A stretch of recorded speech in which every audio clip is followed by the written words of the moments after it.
ओम श्री परमात्मने नमः। आत्मोद्धार के साधन। महाभारत जीवनोपयोगी शिक्षा प्रसंग भाग 3। नैतिक उन्नति के लिए श्री विदुर जी ने धृतराष्ट्र के प्रति जो नीति का उपदेश उद्योग पर्व में किया, उसका अध्ययन करके उसके अनुसार हमें अपना जीवन बनाकर सबके साथ यथोचित न्यायपूर्ण बर्ताव करना चाहिए। श्री विदुर जी ने द्रौपदी के चीरहरण के समय भक्त प्रहलाद के न्याय का एक बड़ा ही सुंदर उदाहरण उपस्थित किया था। भक्त प्रहलाद का वह न्याय हम सब लोगों के लिए अनुकरणीय है। एक समय की बात है, केशनी नाम की एक कन्या को लेकर अंगिरा पुत्र सुधन्वा और प्रहलाद पुत्र विरोचन में परस्पर विवाद हो गया। वे दोनों ही उसको पाने की इच्छा से मैं श्रेष्ठ हूँ यो कहने लगे। अंत में उन दोनों ने अपनी बात सत्य करने के लिए प्राणों की बाजी लगा दी एवं वे श्रेष्ठता के प्रश्न को लेकर दैत्यराज प्रहलाद के पास गए और उन्हें अपनी शर्त बतलाकर पूछा, हम दोनों में श्रेष्ठ कौन है? आप इस प्रश्न का ठीक उत्तर दें, झूठ न बोले। यह सुनकर प्रहलाद इस विषय में कुछ पूछने के लिए महातेजस्वी कश्यप जी के पास गए और पूछा कि जो प्रश्न का उत्तर ही न दे अथवा असत्य उत्तर दे तो उसे परलोक में क्या गति प्राप्त होती है। इस पर कश्यप जी ने कहा, प्रहलाद जो जानते हुए भी काम, क्रोध या भय से प्रश्नों का उत्तर नहीं देता, वह अपने ऊपर वरुण देवताओं के सहस्त्रों पास डाल लेता है। एवं जो लोग धर्म विषयक प्रश्न पूछने वाले को झूठा उत्तर देते हैं, वे अपने इष्टापूर्त धर्म का तो नाश करते ही हैं, आगे पीछे की 7 पीढ़ियों के पुण्यों को भी नष्ट कर डालते हैं। कश्यप जी की बात सुनकर प्रहलाद जी ने अपने पुत्र से कहा, विरोचन, सुधन्वा तुमसे श्रेष्ठ है, उसके पिता अंगिरा मुझसे श्रेष्ठ है और सुधन्वा की माता तुम्हारी माता से श्रेष्ठ है। अब यह सुधन्वा ही तुम्हारे प्राणों के स्वामी है। ऐसा न्यायपूर्ण निर्णय सुनते ही सुधन्वा ने यह आशीर्वाद दिया, दैत्यराज, तुम पुत्र स्नेह की परवाह न करके जो धर्म पर डटे रहे, इससे प्रसन्न होकर मैं तुम्हारे पुत्र को वर देता हूँ, यह 100 वर्षों तक जीवित रहे।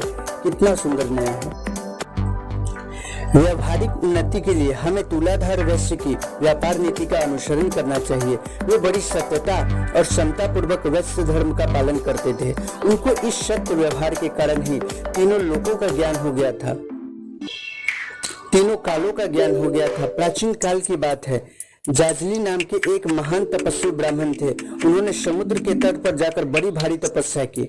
उनकी जटाओं में एक पक्षी के जोड़े ने घोंसला बना लिया और विश्वस्त होने के कारण उन्होंने उसी में अंडे भी दिए।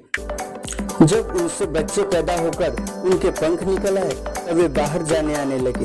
यह देख जाजली ऋषि को बहुत प्रसन्नता हुई। जब पक्षी उड़कर चले गए और 1 मास तक वापस नहीं लौटे, तब जाजली ने घोंसलों को सिर से नीचे गिरा दिया।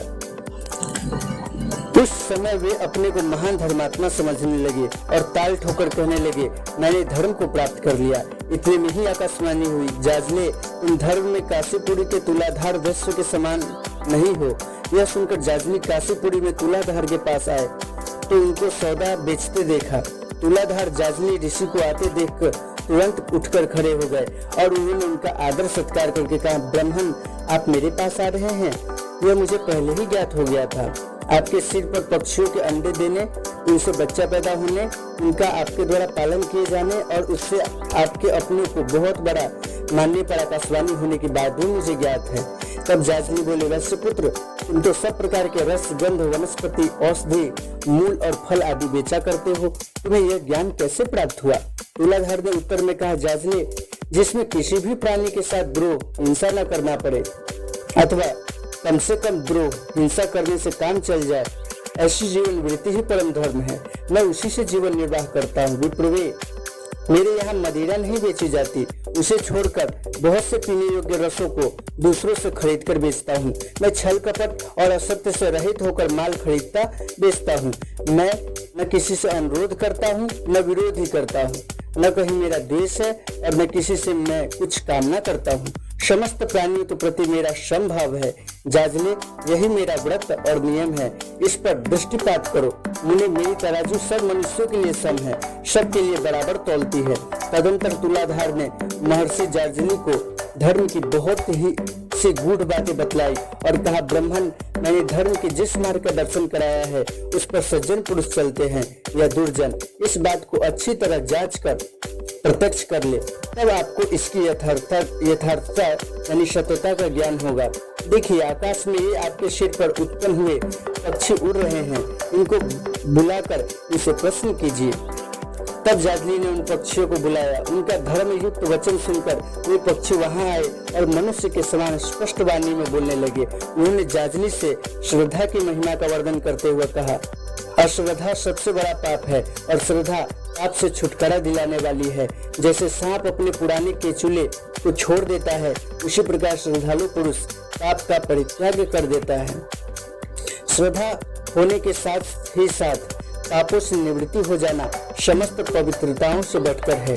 जिसके शील संबंधी दोष दूर हो गए हैं, अर्थात शील के विरुद्ध जिसमें कोई दोष नहीं घटता, वह श्रद्धालु पुरुष सदा पवित्र ही है। उसको तपस्या से क्या लेना है, आचार व्यवहार अथवा आत्मचिंतन द्वारा कौन सा प्रयोजन सिद्ध करना है।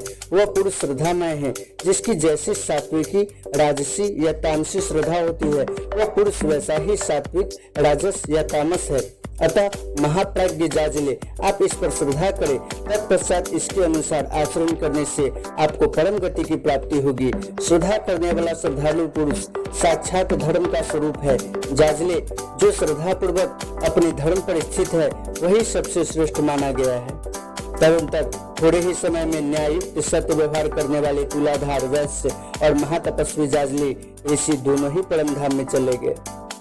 धार्मिक उन्नति के लिए हमें भगवान श्री कृष्ण के कहे हुए दैवी संपदा के लक्षणों को धारण करना चाहिए। महाराज युधिष्ठिर परम धर्मात्मा थे। उनमें धर्म के सारे लक्षण थे, इसलिए वे धर्मराज के नाम से प्रसिद्ध थे।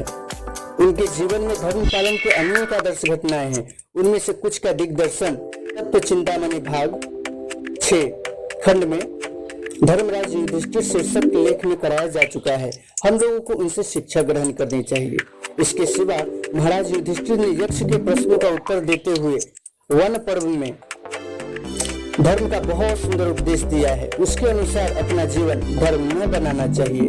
पूर्व काल में भारत में धार्मिक उन्नति यहाँ तक पहुँच गई थी कि धर्म के लिए लोग अपने प्राणों की भी परवाह नहीं करते थे।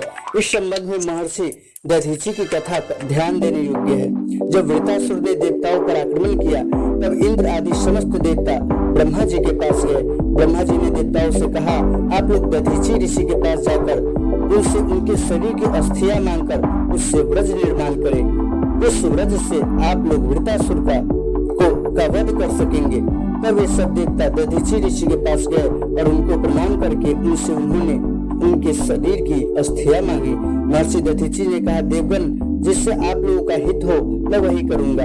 अपने इस शरीर को मैं स्वयं त्याग देता हूँ। यो कहकर महर्षि दधीचि ने अपने शरीर का त्याग कर दिया। तब देवताओं ने महर्षि के निर्जीव शरीर से हड्डियां ले ली और उनसे अत्यंत भयंकर व्रज का निर्माण किया। फिर इंद्र ने वृतासुर से युद्ध करके उस व्रज के द्वारा उसका वध कर डाला। शिवी देश के प्रतापी राजा कुशीनर बड़े धर्मात्मा पुरुष हो गए हैं। एक समय की बात है, कुशीनर का महत्व जानने के लिए अग्नि, कबूतर का और इंद्र बाज पक्षी का रूप धारण करके उनकी राजसभा में गए। कबूतर बाज से भयभीत हो राजा कुशीनर की गोद में चला गया और बोला कि राजन, मुझ शरणागत की रक्षा करो। इतने में ही बाज पक्षी ने आकर कहा, महाराज, यह कबूतर मेरा भक्त है, इसको मुझे दे दे। कुशीनर बोले, इसे मैं कैसे दे सकता हूँ? यह भयभीत है और मेरी शरण में आया है। शरणागत की रक्षा करना मेरा परम धर्म है। इस पर बाज ने कहा, आप मुझे मेरा भक्ष न देंगे तो मैं और मेरे स्त्री बच्चे सब भूखे मर जाएंगे। इस तरह आप इस कबूतर की तो रक्षा कर रहे हैं, पर दूसरे बहुत से भूखे प्राणी की रक्षा नहीं कर रहे हैं। राजा ने कहा, मैं शिवी देश का राज्य तथा और भी जिस वस्तु की तुम्हें इच्छा हो वह सब दे सकता हूँ, किंतु शरण की इच्छा से मेरे पास आए हुए इस पक्षी का त्याग नहीं कर सकता। तब बाज ने कहा, यदि आप कबूतर की रक्षा करना ही चाहते हैं तो इस कबूतर के बराबर अपने शरीर का मांस तोड़कर मुझे दे दीजिए, उसी से मेरी तृप्ति हो जाएगी। इस पर उसी नर ने कहा, बाज, तुम तो मेरा मांस मांग रहे हो, यह मैं अपने ऊपर तुम्हारी बड़ी कृपा मानता हूँ। यह कहकर उन्होंने तराजू मंगाया। वे उसके एक तलवे में कबूतर को बैठाकर दूसरे में अपना मांस काट काट कर रखने लगे, किंतु सारा मांस काट काट कर रख देने पर भी जब वो कबूतर वाला तलवा नहीं उठा, तब राजा सही मांस वाले पलड़े में बैठ गए और वह पलड़ा झुक गया। राजा की विजय हो गई। यह देख कबूतर और बाज क्रमशः अग्नि और इंद्र के रूप में प्रकट हो गए एवं राजा उसीनर को चिरस्थायी कीर्ति का वर देकर देवलोक में चले गए। तत्पश्चात राजा उसीनर भी धर्म पालन के प्रभाव से स्वर्ग में चले गए। लगभग इसी से मिलती जुलती कथा राजा उसीनर के पुत्र शिवी की भी मिलती है। Thanks for watching, like and subscribe.